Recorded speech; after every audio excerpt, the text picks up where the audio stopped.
welcome to Circle of Brilliance. Today we're going to kind of continue the discussion we started last time around on the subject of will versus skill and how that all kind of overlays. That conversation ultimately evolved into a bit of a revisit to situational leadership proposed by Ken Blanchard and Paul Hersey way back when. And I also refreshed your guys' mind about where that model, situational leadership, actually overlays on the master stream, not on the change grid, but on the master stream, and how we've basically enhanced it. So I can point you guys to the recording for all that. But we have a little bit left over.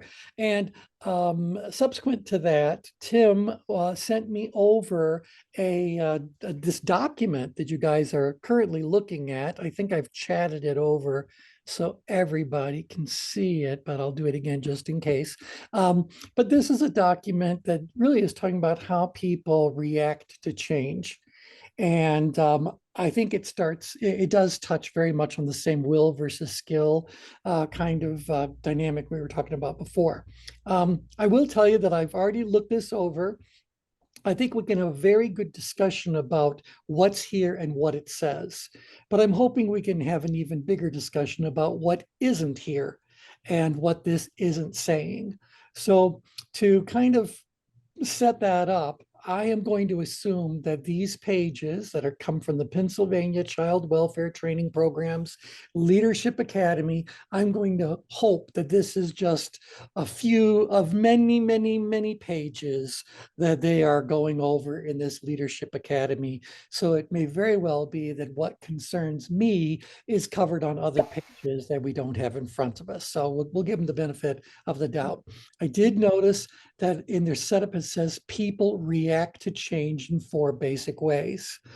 If I look at the word react and I stay purely in the mode of they're reacting in some way to the change, then yeah, this parallels in a useful kind of way, even though I think we can enhance it even further. But nowhere in this is it going to talk about people who are having a healthy response to change. And again, responding to the change rather than reacting to the change. So I'll throw that out as our little seed of where doubt might grow. But let's go ahead and take a look at these and go into it. Now, Tim discovered it. I'm going to assume, Tim, that means you looked it over. So do you have any thoughts, feelings, insights you want to throw out to start the discussion? Well, the thing that was interesting to me is that, and I can't remember the book, but there was a book that I read where a gentleman talked about he called them the disses, and Okay. it obviously this has been around for a moment, but I do find it interesting when we think in terms of change in organizations and how people respond to organizational environments based on those experiences. And so these disses may show up in their experience. And I think it also then leads us into that conversation around employee engagement. Okay. Yep. Yeah. Yeah. And I think as we start to talk about where these would overlay on the change grid, I think we're going to see a lot of the stuff that it's saying is going to end up holding true. By the way, I don't know if you guys can see the whole attendee list, but I invited Tom and Anja, who have been joining us now for the Oracle of the Self classes, to join us on the Circle of Brilliance. So they're people that I think really like to think about thinking.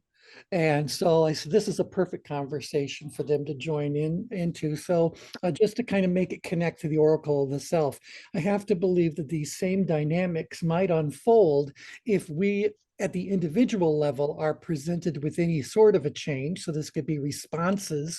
I know the reason we're reactions, but responses to a change that's coming our way. But it'd also be interesting to see, well, how do these apply or other responses apply when we're the ones that are initiating the change? So I do think that although we'll probably talking more about organizational application, that it applies at all the different levels we've talked about before. Okay, So other things anyone wants to throw out before we kind of dive into this? Anyone seen this before? Brian, Kathy, Shags, anybody seen this before? Never seen it before, but I like what you just alluded to because we can't escape the fact that the organization is a collective of people. Right. So you always bring to the organization your personal culture Yeah, and your personal way of responding to these things. And that's so right. I think Well, it's and important to and honor that. right. And I think if you think about this at the organizational level, inside of that organization, someone is the sponsor of a change and or the initiator. They're the ones that conceived of the change. You got to believe they feel positively about it for whatever reasons they've got. And we've always said that, when we talk about change management programs and selling change management programs, I always said that there's a lot of programs that are out there, but they tend to talk about things more at the organizational level, structural level, procedural sorts of level, dot, dot, dot. So we always marketed our change management program as being looking at the human side of change. Because as we've said many times before, I don't care how good the change looks on paper. If you can't get people to align with it and do whatever they need to do to implement it and live it, well, I don't care about your change. So ultimately, it's the people in an organization that will make or break the success of any change initiative. And it is quite surprising how many change management programs basically end when the people part begins. Mm-hmm. So I think this is I think this will be a really nice kind of bridge to go in there. So shall we just kind of look at each one of these and then see if we can say, where does this overlay on the change grid? Where would the person be on the change grid in order to do this or have this reaction? So disengagement. Okay, a psychological withdrawal from change. So down. Okay, Sounds like Ingrid. sounds like it's in grid. They appear to lose initiative and interest in their job. Sounds in grid. That could be in grid. It could also be where? Apathy. Down. Down Apathy, grid. yeah. Yep, down grid. Down in apathy, apathy, down grid. They likely fear the change, but they choose to do nothing or hope for the best. Because That's they don't That hear sounds what they. Ingrid to me. That Mhm. sounds think- in grid. Yeah, Anja, what were you Yeah. just? I think that people just they sometimes if they fear the change, it's because they don't understand the change.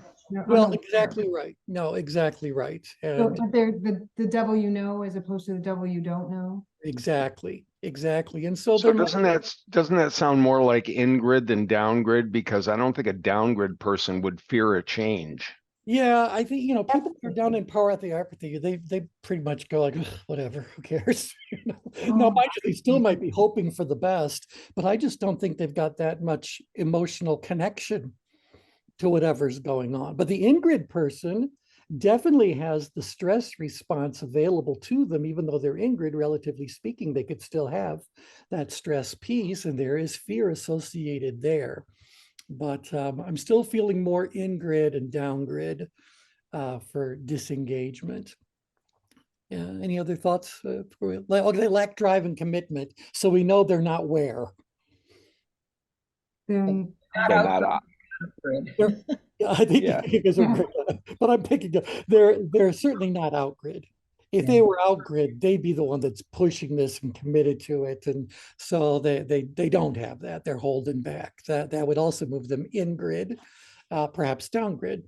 The employee can be recognized by behaviors such as being hard to find, that's avoidance behavior, or doing only enough to get the job done, which is passive aggressive.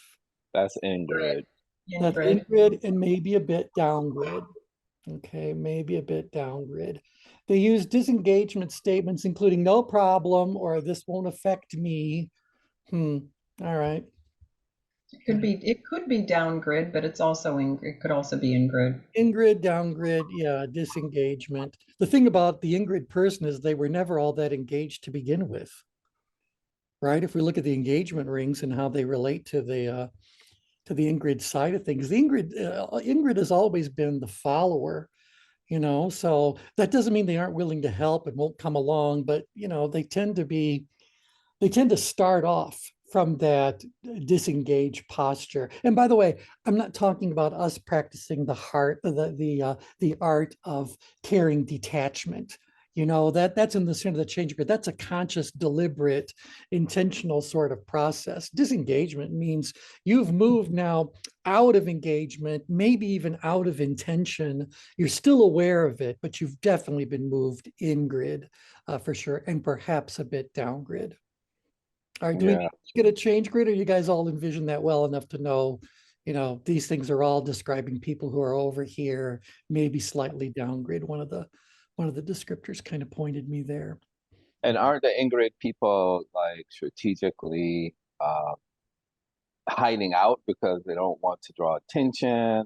You know, they Mhm. don't, that Yeah, kind of thing. and it may not be a conscious decision in the moment as much as it's a long practice pattern in their behavior to just always take the secondary seat, always put themselves in that supportive kind of a mode. Now, again, we're describing Mhm. personality types, and I should remind you guys that, well, one of the biggest things this is missing is not people don't react to change in 4 basic ways. They react to a specific change in Mm. 4 basic ways. So we have to go back to the fact that this has to be situational, because they may be disengaged from change A and B, but totally on board with C, D, and E. You know, we don't know. It's very situationally specific. So this seems to describe them as people, as personalities, as patterns in human behavior, and we know that that is of limited accuracy and value in the long run. Yep, yep. All right, so let's see about disidentification.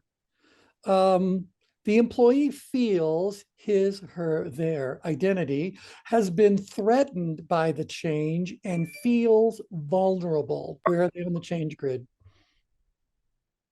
Fighting. Possibly up-grid. Possibly up grid. What words pointed you up grid there? Feels. Feel, yep. What else? Threatened, Threatened for sure, Right. and vulnerable. vulnerable. Yeah. These are all things that would occur up grid.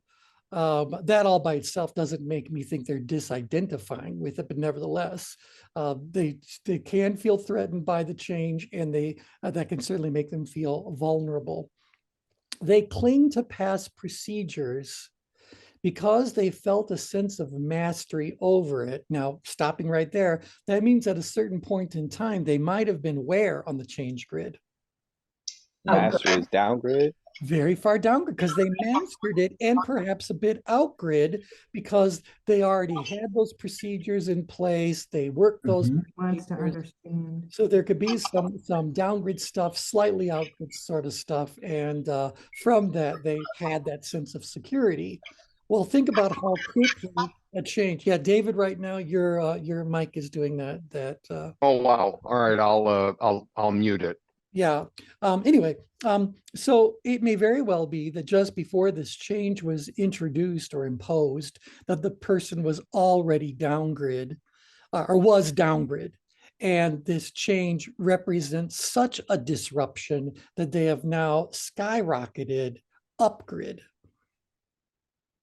Does that That feel? sounds interesting. The World Health definition of burnout kind of categorize that exact thing. Like they talk about feelings of energy depletion, exhaustion, like increased mental distance from one's jobs, a feeling of like negativism, cynicism, Yeah, yep. And again, reduced you know, professional efficacy. So sound like someone's burnt out. they could very well be burned out, and that was where they were. They were okay existing in that pattern. Even though they were burned out, they could go through the motions well enough every single day to get by and whatever. Because obviously the benefits of remaining in the situation outweighed the pain of changing the situation. So at a certain point in time, most jobs are going to become mostly routine.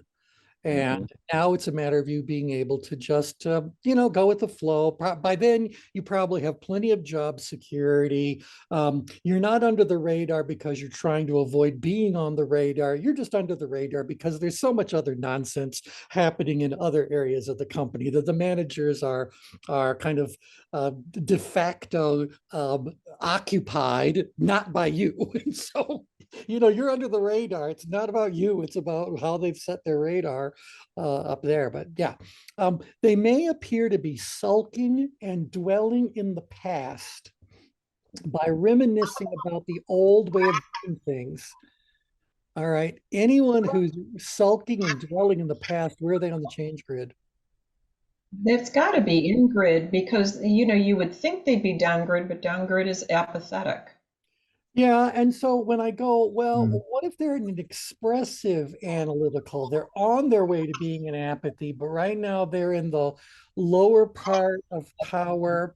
It's interesting, David. We're still hearing that reflection, so it's not you. It's not you. So that might give you a little bit. Well, that's good to know. Yeah. So there's now there might be two challenges, but at any rate, it's you, David. sulking and dwelling in the past by reminiscing has got to come from someone who has a past to reminisce about. And so that feels like they've been downgrade, maybe lower power apathy, but not all the way down into apathy yet. I should just kind of be squiggling around a change grid, although my assumption is all of you have got this permanently etched in your brain. But, there might be down here, and an expressive analytical will grumble. An expressive analytical will be the one who says, I'm warning you about this now, or that's not going to work. They're expressing the fact that their understanding of it does not bode well for whatever course you've embarked upon. So that would feel that. But to Kathy's point, it could also be in grid a little bit, because in grid people do tend to remember all of the little things that have happened in the past, how great it used to be. They remember the relationships and the people. They feel that loss of connections and all that. So they might be sulking and dwelling in the past. So I would say it could be in grid. It could be a little bit down grid. Yeah, right now this one could move you all over the place, but it's going to default, I think, to a general region. They often display sadness and worry. Okay, what direction did you guys just move when they start talking about sadness and worry? Worry's upgrade. Worry is, oh, sorry, I don't need anything to be an Armenian, but thank you for the offer. Yeah, when I think about someone worrying is an upgrade kind of thing. But if the worrying is, that's it, it's just worrying, it's not about feeling threatened by something. It's more of a simmering kind of it's more in grid, but in the space that you're circling there, it's like, because this would be the stress part of the in grid quadrant. And so that could be there. That's also, or that's in grid. What was the other word they used? Sadness. Generally, when I think of someone being sad, no, I'll throw it to you guys as a question. Where do you think sadness lives on the change grid? Oh, boy. What was that? What'd you say, Tom? That oh, boy. Oh, boy. Yeah.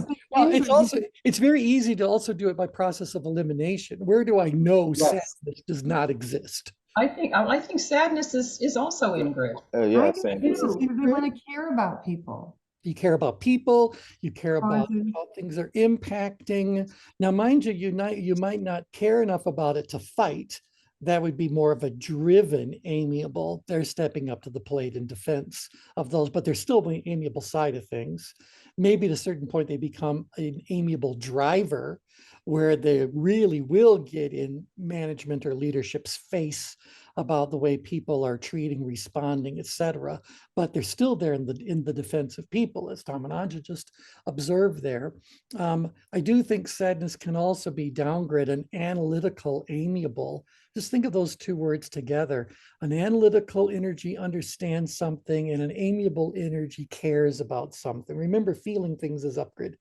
So this is more about caring. I get it. still a feeling, but it's more about other people here, and up here it's got survival aspects to it, and being life of the party and the healthier way that it expresses itself. But anyway, nevertheless, when I think of an analytical, amiable, I think of relatives that I have that can wallow in self-pity and tell us the story about how it all happened and how they weren't really blah, blah, blah. And that feels kind of here and maybe in this amiable analytical area. Those two are obviously neighbors, so this general vicinity.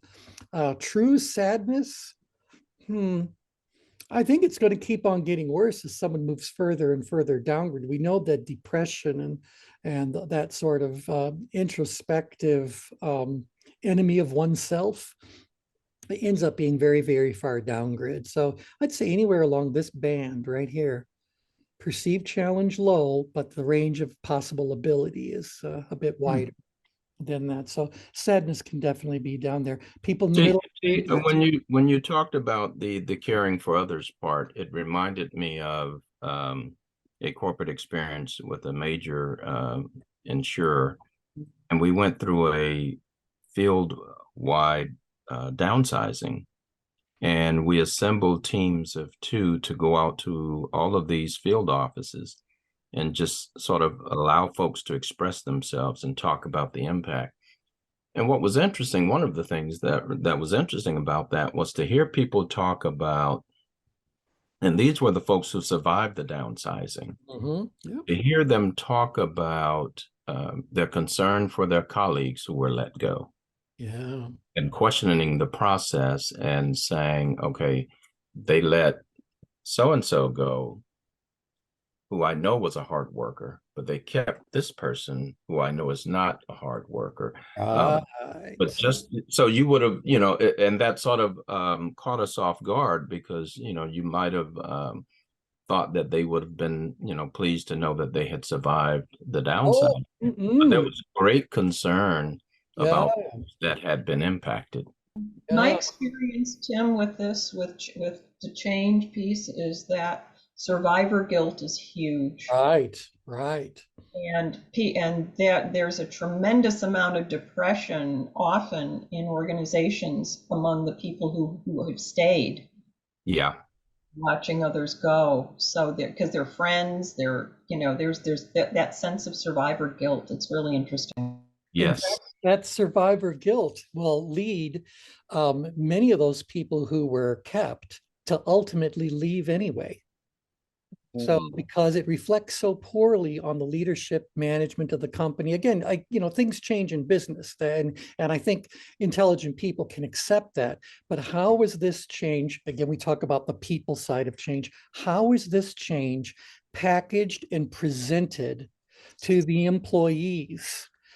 Did you pay attention to tension as you started to craft and deliver that message? Did you, and the answer is almost always, well, no, they don't know anything about tension management. So they unfortunately had a poorly packaged message that was poorly delivered, and now they have a mess to clean up. So that's part of the issue there, but it could awaken feelings of anger, which would be a bit more upgrid and outgrid. Upgrid and outgrid is where anger tends to live, but depression, sadness, remorse, all that, a little bit more, or significantly further downgrid, but it could be all the way down to deep apathy here on the grid, as opposed to even just inside of the amiable team. Yep. So this is in the context of what Kathy and Tim just articulated. Are they referring to people's initial response or after the change has been implemented and their experience with it? Because that would be different. Yeah, no, well, you're talking about how the subject might change over the course of time, but their reaction, whatever their reaction to was they first heard the message, you guys know this from bias training and all that, they're going to hold whatever their interpretation of that message was near and dear. Them letting it go, no, because yeah, no, we can get into more detail, but I think you guys really understand that the meaning of any communication is the response that it elicits regardless of the intention of the communicator. You've heard me say that umpteen times. So it doesn't matter what the intention of leadership and management was. The truth is that that message was received by the employees, each of whom added whatever meaning or pulled from it whatever they found meaningful. They created their own meaning to that. And you can say whatever you want to say and do whatever you want to do, but the chances of them ever abandoning that meaning that they associated with it for the very beginning is really pretty remote. It just makes your job even harder.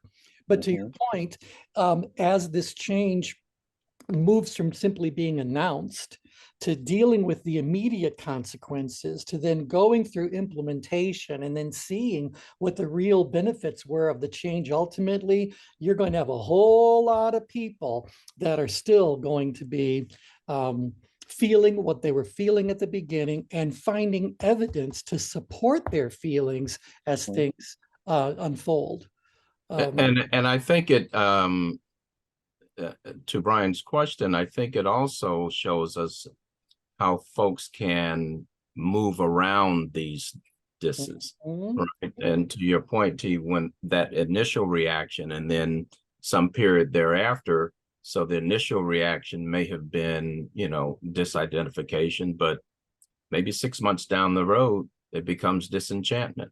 It may very well. You know, especially when we think about M&As, you know, these various mergers and acquisitions, and folks trying to hold on to the legacy organization as opposed to embracing the new organization. And so I see a lot of these when I think about experiences with M&As. Absolutely. Two cultures come together, and regardless of how they want to package it, the truth is someone is conquering somebody. You know, whether you conquered them with money and bought them out, or whether, you know, whatever you did, those employees of the winning company may often look at the acquired company's employees through a very different lens. And that can continue indefinitely. So all because, you know, look, what we're really talking about here are that these people we've talked about so far are all feeling like what's happening to their sense of control. You know, they're losing control, or they're losing control. I should have packaged and presented this change in a way that they would understand that while there may be some aspects that make them feel like they're losing control, here are all the other aspects that will slowly but most surely bring them greater levels of control, greater opportunities, etc. It's like anytime these things fall apart, shame on management and leadership for not understanding that they could have minimized a great deal of the nonsense they now have to clean up. You know, I just heard about this at Harvard, that's taking one of their infamous coding courses, that they're actually going to allow AI teach it. And so now professors are pushing back against it, and some parents are like, okay, we're paying $50,000 or more to go to Harvard to be taught by AI, child to be taught by AI. Like, who did you consult about this? Yeah, exactly. What am I getting? The value equation just changed. Yeah, we'll all graduate from the College of Chat GPT.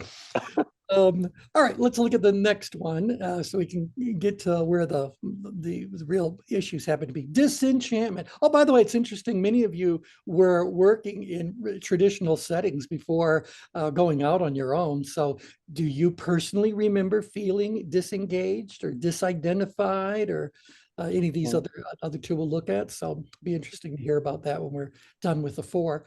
Disenchantment.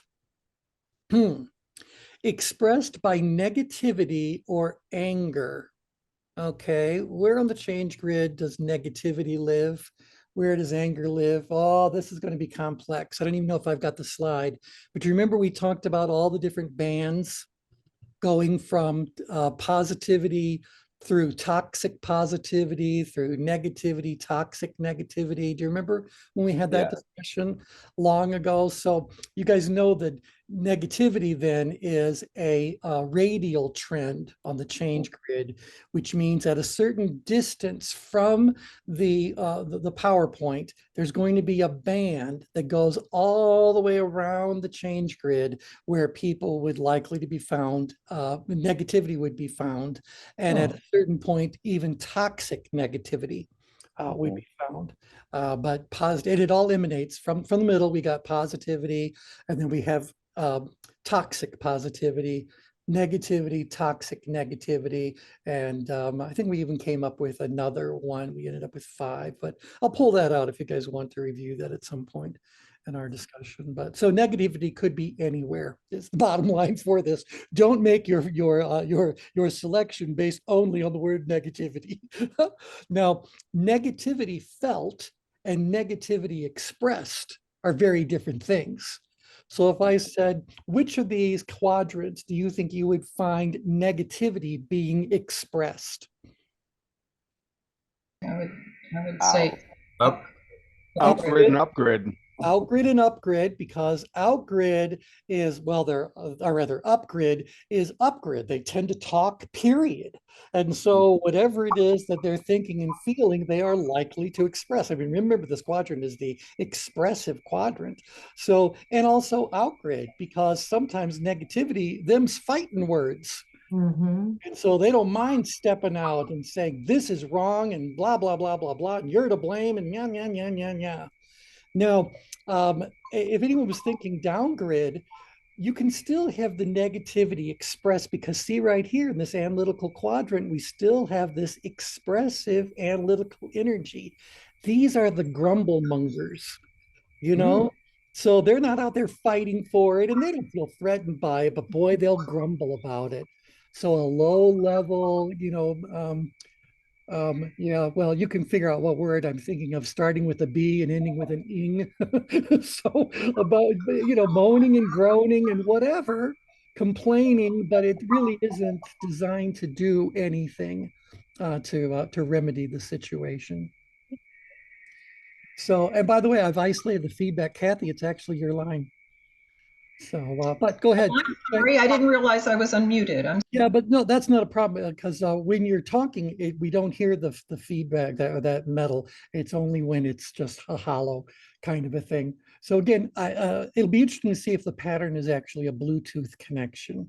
But nevertheless, whatever it is, today's tension is all about echo. All right, you get the idea. I could be grumbling down here. So is it being expressed? Yes, but it's being quietly expressed.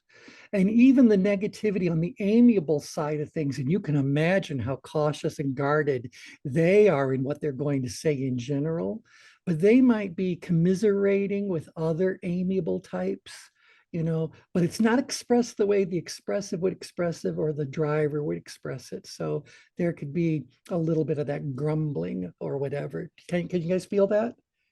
Yes. All right. So what other word did they use? Negativity or anger. Okay, now anger. I could say that there's a little bit of anger when I'm grumbling, and there's a little bit of anger when I'm commiserating, but I don't think that that's the anger we're talking about that we associate with being very far up in the danger zone, upgrid. And keep in mind, this is physically adjacent to the outgrid danger zone. These are my angry people, upgrid and outgrid. Right? I mean, downgrid and ingrid, these people have just kind of given like, oh, what the heck, or I just don't care. I don't even care enough about it to be angry about it. And so they'll be a little bit more, they're going to express the anger, manifest the anger. It'll be outgrid and upgrid. And again, if we need to review what happens when the 4 danger zones come alongside one another, I don't know if that, we have so many little things we've talked about over this series. I don't really know what's in this deck and what's not in this deck. Okay, back to the description. They realize the past is gone and they're mad. They realize the past is gone and they're mad. Yeah. Where is that, you guys think? Where would someone be if they realize the past is gone and they're mad about it? a I would driven, have to say that's upgrid in some fashion, because outgrid wants to move forward. but Yeah. outgrid wants to fight too. They'll also fight, right? And so let's take a look at both those possibilities. Might this be upgrid? Might this be outgrid? I can tell you when it comes to realizing the past is gone and they're mad, obviously, the reason why they're mad is because they've lost something that had been valuable to them, had given them control. So, for example, I can tell you from doing as much sales training and sales management training as I've done, is that when they decide to take a sales representative and even labeling it as a promotion, change their territory, what do you guys think happens? Hmm. You know, they know Get angry, yeah. they're going to get angry. They're going to get mad because they realize, what did they like so much about the past? What was it about this existing territory in that they are I upset? don't know where they are. Yeah, well, it represented not only income that they had already built, they'd already done the work, they were there to continue to harvest it, but what about all those relationships, all those connections, you know? So, or what about bragging rights? They were always the top dog, and now they're being put into a different territory. So I can see how that might be upgrid, but I think it's also outgrid because this is a warrior who's basically saying, now I've lost whatever my advantage was. So I'm going to fight, you know, so yeah. And the reason why I'm saying is because I already looked down two more bullet points: sabotage and backstabbing. So those are battle terms. So to Anja's point, that's outgrid. There's a fight that could be happening when they're disenchanted. On their way out the door, they might leave all kinds of damage in their wake. Oh, yeah. Yeah, Yeah. yep. See, there also seems to be a bit of mental energy in this, you know, the analyzing piece, because it seems to me that they thought about this. They thought about the impact, particularly as we consider the bullet point you just mentioned. You know, that's a concerted effort. This sabotaging and backstabbing and so forth. That's right. And in fact, now look at the bullet point just above it to build your case even further. Tim, they try to enlist the support of others by forming coalitions. Yeah, yeah. They're building a rebellion. So, Foment and yeah, revolution. and let's drop down a couple more. Disenchantment is quite contagious in the workplace. It's not contagious if no one's spreading it. Keep that in mind. So someone's spreading the contagion. It's also difficult to reason with disenchanted employees. Well, right, because they're pulling in their biases, their logical fallacies, their case, whatever it is they're saying is there. So more and more it's feeling like they're more outgrid. But I would say to you this: even though they might be primarily, no, I don't want Afrikaans either. They might not be what was I going to say? Okay, they're angry, they're outgrid, they're whatever, feeling the loss of control. Okay, it'll come back to me, but they might be upgrid about certain things, but their way of dealing with that existential threat is to get out here and fight for whatever it is that they're building the troops or whatever. It'll come to me. It was really going to be interesting too. So all right, so let's see. You know, T, some of these sound quite reactive as opposed to, you know, you just having a certain operation about yourself and you just respond like, you know, whatever. But some of this sounds like this particular one is just quite Yeah. reactive. But This some is of these one. might be just our operation, our normal way. And so, you know, but I mention it because these are different neurochemical soups, if you will. Exactly. Every place in the change grid has its own recipe. And so the recipe is different down grid. But yeah, you're right. These, I believe, are true reactions. So to me, a reaction occurs when someone feels an immediate or imminent threat to Mhm. their concept of control. Because we know everything gets back to control sooner or later. So we get that. That would be more upgrid and outgrid in general. The people that are in grid and down grid are more likely to be responding to something, or the things that aren't listed here, they could also acquiesce to it. Mhm. There's a lot of other things people can do when confronted with a change. It's not just these, but maybe these are 4 basic reactions, but it's not it's not a complete list of the way people can, you know, I don't want to say respond, that's what the word just used, but can deal with whatever the changes as it's being introduced. Yeah, I think it's too complex to deduce it to that because it's a multifactorial kind of thing that's going on in Well, terms of the context.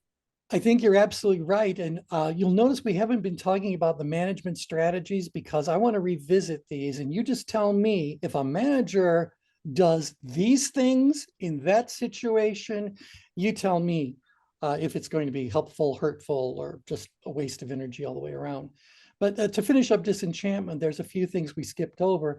When this happens in a culture that doesn't support open airing of issues, expect passive aggressive behaviors like bad mouthing and starting rumors. Okay. Sometimes disenchantment is a mask for one of the other 3 reactions. So, Brian, this is getting to the point you're making right now. That it could be happening in some of these others as well, but this is the worst, and must be worked through to get to the root cause. Are they saying then the disenchantment is not necessarily a primary response? It may very well be that because they are disengaged, they are also disenchanted. Because they have been disidentified, whatever that means, they are also disenchanted with what's going on. So I think they're saying that it could be a primary cause. It could also be a secondary kind of a cause, or a secondary reaction to what's going on. But it kind of sounds like what you talked about before, T. Hmm? A culture that doesn't support open airing of issues is a culture jamming this new idea down the throats of Exactly. people, and Yep. it's the way it's being presented. That's right. That's right. And the more severe they are in that messaging, this is changing people. Deal with it. In fact, I remember I was doing a sales training program for a medical capital equipment manufacturer in Michigan years and years and years ago.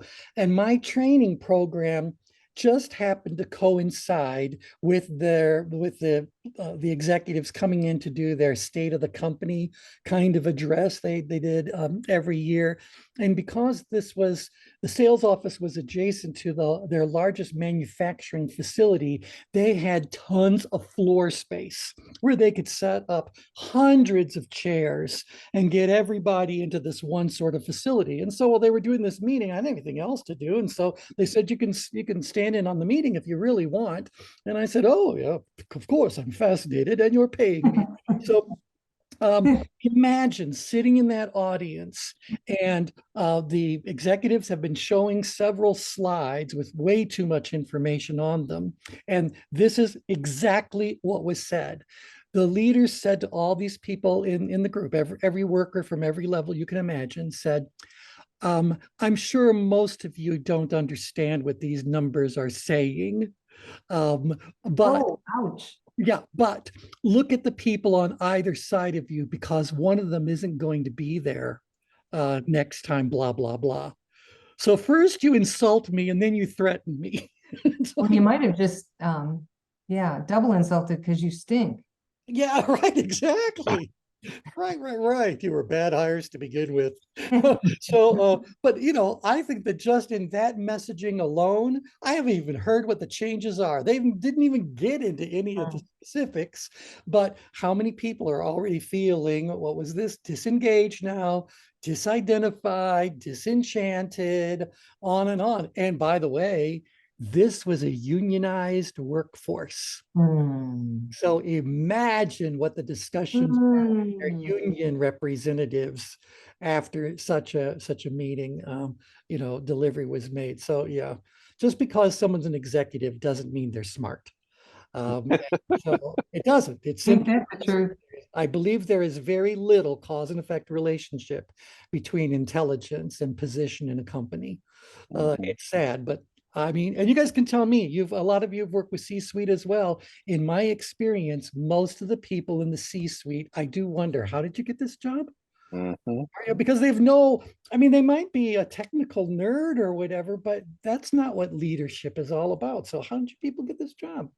See it all the time in healthcare. Many of the CEOs of these major hospitals are MBA, but Yeah, they don't have clinical experience. So they right. make these choices without understanding how it impacts key Yep. stakeholders. Nope. Terms, They don't care. know. And to Anja's point, they're very much focused on just bottom line performance. Hmm. I had a conversation with Anja earlier.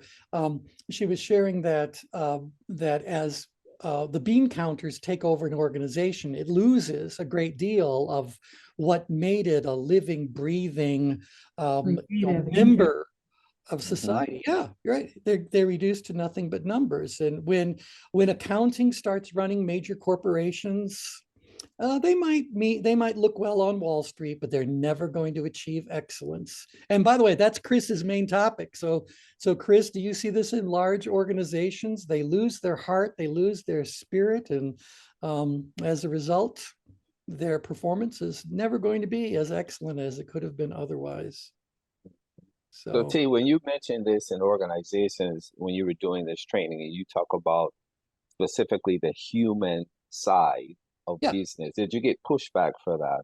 Oh, absolutely, because they'd hired all these big change management consultants and all these change management methodologies that are being taught in organizational development courses and blah, blah, blah, blah, blah. And I said, oh, that's fine and dandy. By all means, do that.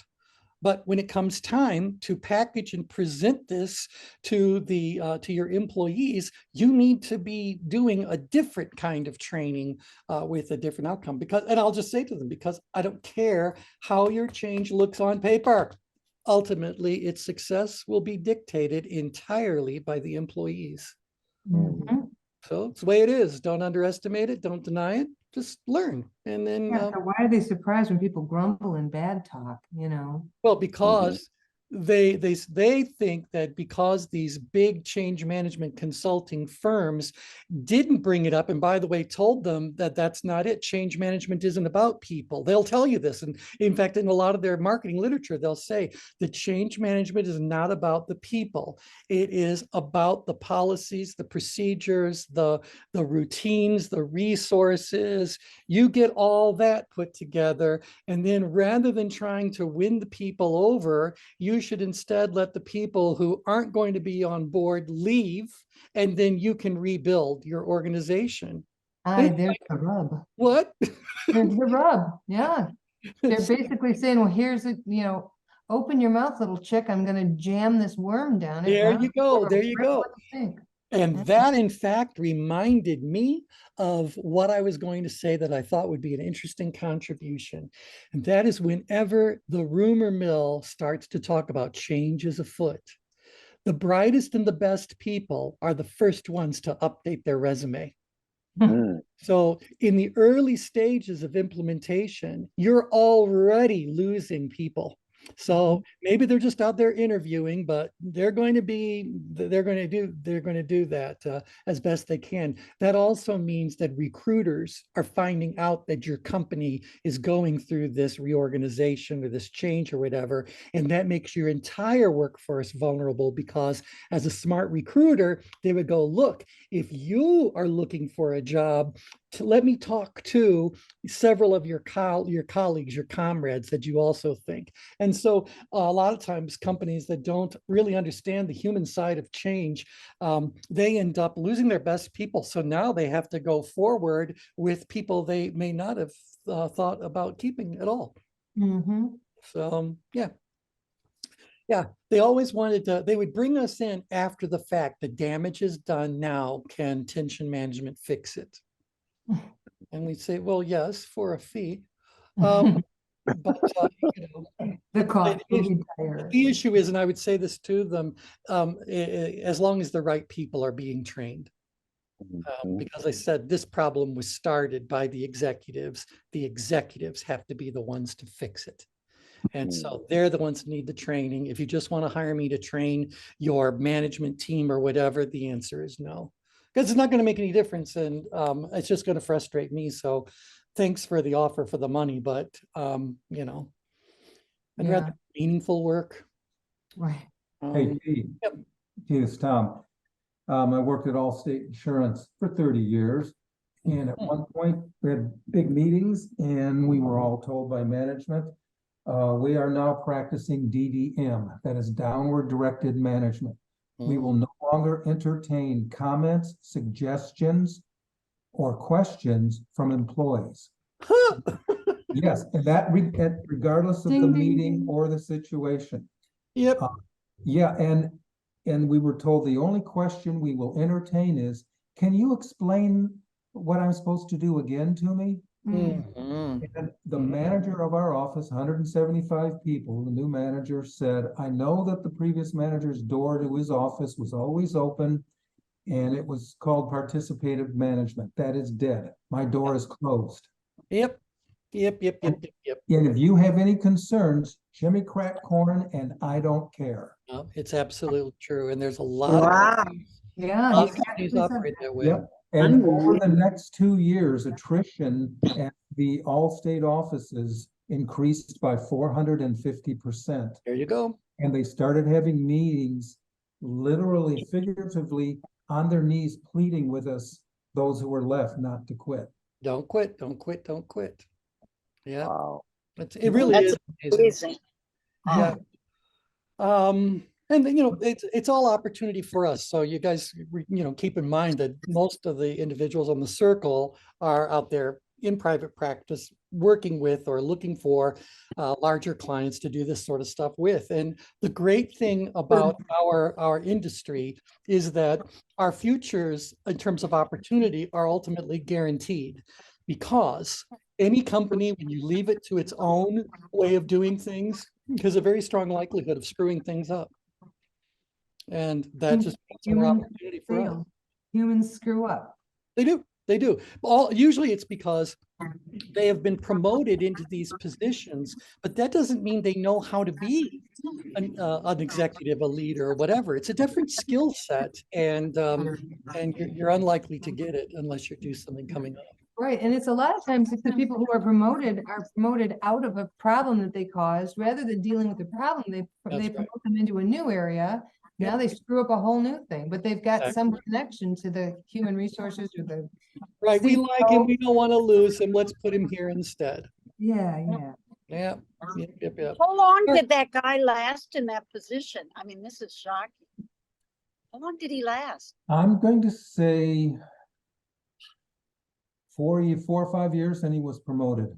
Oh my. Because God. nationwide, our stock went from $18 a share to 54. Yep. And that's Because what what Allstate figured out was, holy crap, if we get rid of one employee, that's like getting 150 new customers. And we spend money trying to get customers. We don't have to spend a penny to lay off somebody. So for Or if years, someone quits. yeah, somebody quit.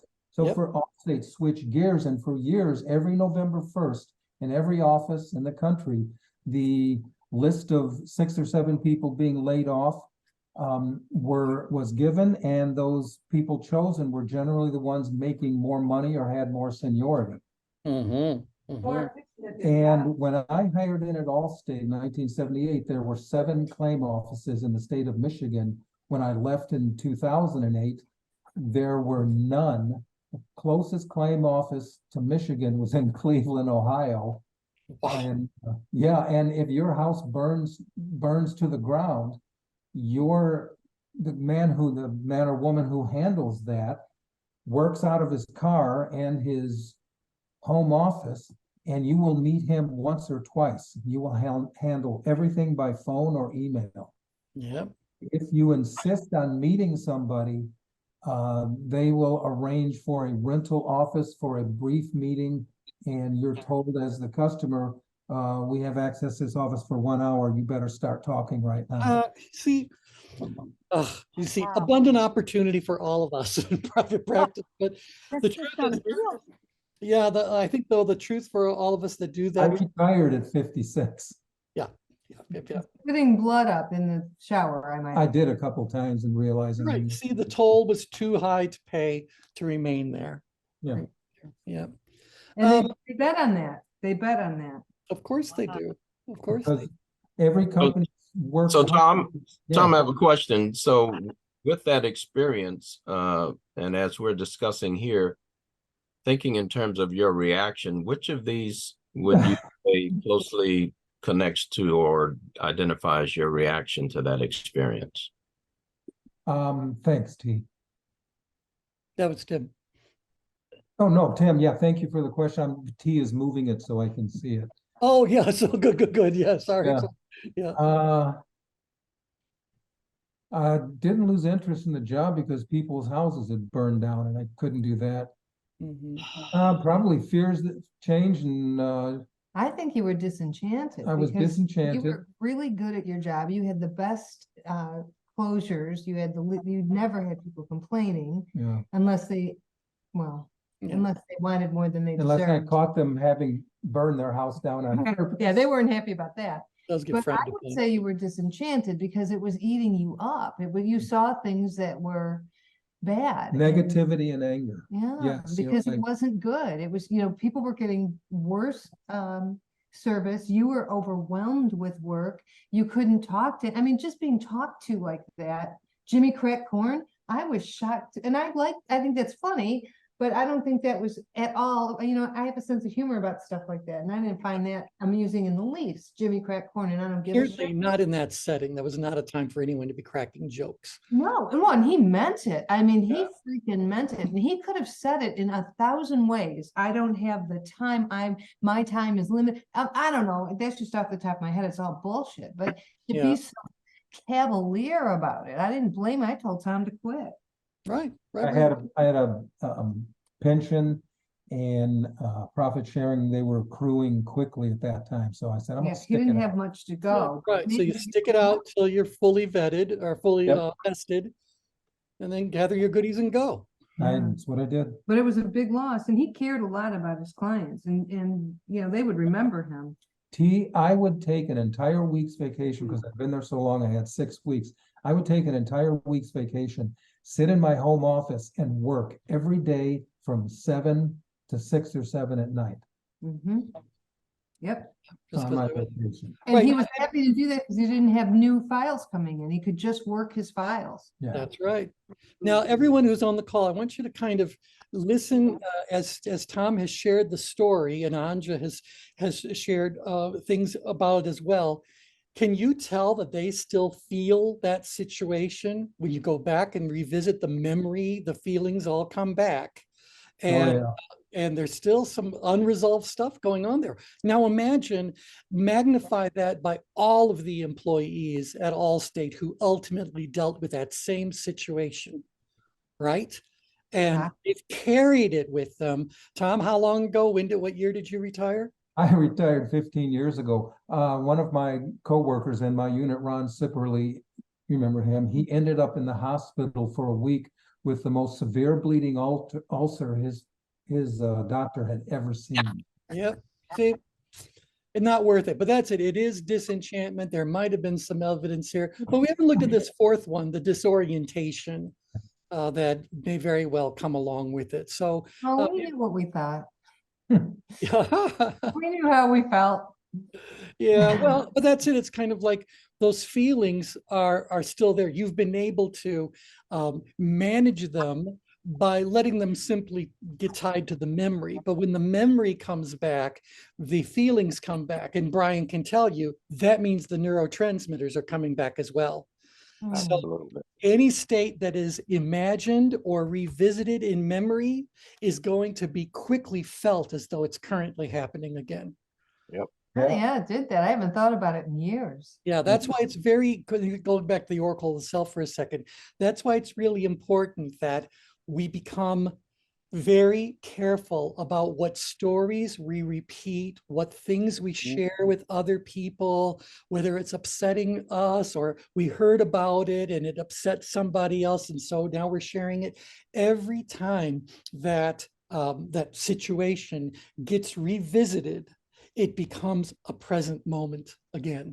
Absolutely. In fact, those what's called significant emotional events are always better remembered than something that's neutral. Yep. And so, memory is part of the limbic system. So that means the same feeling, all those things you're conjuring up, which you can drive your heart rate up automatically, all those things. So you have to really filter that out. Yep. And Um, it's a very, you do, you need to be Exactly. well, bottom line, based on what Anja just did there, we have to find On our the way way. back to the center of the change grid. This Mhm. is where we can disconnect from whatever that story is and find our place all again. And by the way, the Buffalo maneuver would work in that case. If you find yourself Absolutely. going into this kind of an emotional revisit, you just say, isn't that interesting? I'm revisiting emotions that are not pertinent today. How Mhm. very interesting. What did I just learn? so interesting that that happened. It's so interesting. It Hmm. really is. Yeah, I and have it no is. So idea. get yourself out of your limbic system, get yourself back to the cortex, and you'll be back in the present moment. So, Go get the tequila, will you, Tom? Yeah. yeah. Yeah, that's a different thing. All right, well, we've still got a nice chunk of this to cover. We need to talk about disorientation. I would like to talk about the management strategies. But as I said from the very beginning, while these may definitely be things that we could encounter as people are dealing with a change, I need to see the healthy ones as well. I want to see the full picture. So yeah, it's great. We're talking about all these places. And by the way, without throwing too much of a memory wrench in here, I don't think that any of these things we're talking about occur where we found emotional intelligence lives on the change grid. Mm, With me on that? interesting. Because we know that this whole area where emotional intelligence plots is where resilience is at its best. Well, when I look at all of these four possibilities, it's also telling me something about the individual's resilience. Well, that's what, the prefix "this" itself triggered me because the cornerstone of emotional intelligence is self-awareness, Yep. right? And so if I know and are aware of myself being triggered, then undoubtedly I can also devise a way of getting back centered Mm-hmm. and doing so quickly before, it goes awry, because it's not enough to just have an emotion. You have to know how to appropriate it in the most effective way. I like that, Brian. And I think sometimes folks are not yet aware of their reaction to experiences and events that they're involved in. And perhaps it's not until that awareness happens that they're able to identify it and perhaps make change. That's right. Mhm. Now, for those of you guys, just if you're interested in word origins, keep in mind that in medical terminology, the prefix dis, which may also be spelled dys, indicates against. Mhm. So dis is against, disidentification is going against your identification. Disengagement is going against the engagement. Against enchantment, against whatever it is. So there has to be something in the present moment for a dis to even be possible. So that means this individual didn't suddenly become enchanted and now they're disenchanted. No, enchantment and identification and engagement. And what's the last one they have here? Disorientation. Yeah, these were all things that were part of their existing state. And they have now been moved to a place where things are going against that. And when they stay in that state, it causes dis-ease. Literally. Exactly. Well, and my fun one to talk about in the whole world of dis, we'll see if Brian can dissect this one, but it's dysdiadochokinesia. Oh, yeah. So dysdiadochokinesia is the tendency for two people who are walking side by side to bump into one another. So there's an attraction that's occurring between them. It's kokinesia, two things moving at once, but it's why people walking side by side have a tendency to get closer and closer as they walk. So I don't know who funded that research, but thank you for the word. Dysdiadochokinesia. Interesting. I have to look that one up. Yeah, you do. You do. Yeah, let us know, where does it apply, and was it just? Do you remember the study, the government funded study, $550,000, maybe 25 years ago? So you're looking at $1.5 million now. Yeah. To determine why why toddlers fall off their tricycles. And after $1.5 million spent. Yeah, do you remember what the results were? No, What would you think if, you know? because they're inherently stupid creatures that don't. No, children are remarkably intelligent creatures, Yeah, however. can we blame it on gravity? Yes, two reasons that toddlers fall off their tricycles. One, they lose their balance, or two, they run into something. $1.5 million. Wow. I love it. Drum roll, please. Oh, yeah, yeah. Oh, I love it. I love it. I love it. That Okay, little well, bastard keeps running into shit. yeah, that's always been their problem. All right, we'll continue this on the next discussion. Great, thank you, Pete. Yeah, I still want to leave this in the category of skill versus will. So if you are going to the YouTube channel to research any of the prior sessions, just know that this is ultimately going to be pulled into will versus skill. And we'll see how you guys can make that merging of brilliance as we do that. Okay, so with that, any final comments, questions before we're done for the day? No Thank you. questions entertained, please. I'm so glad that you've enjoyed it. Please join us whenever you possibly can.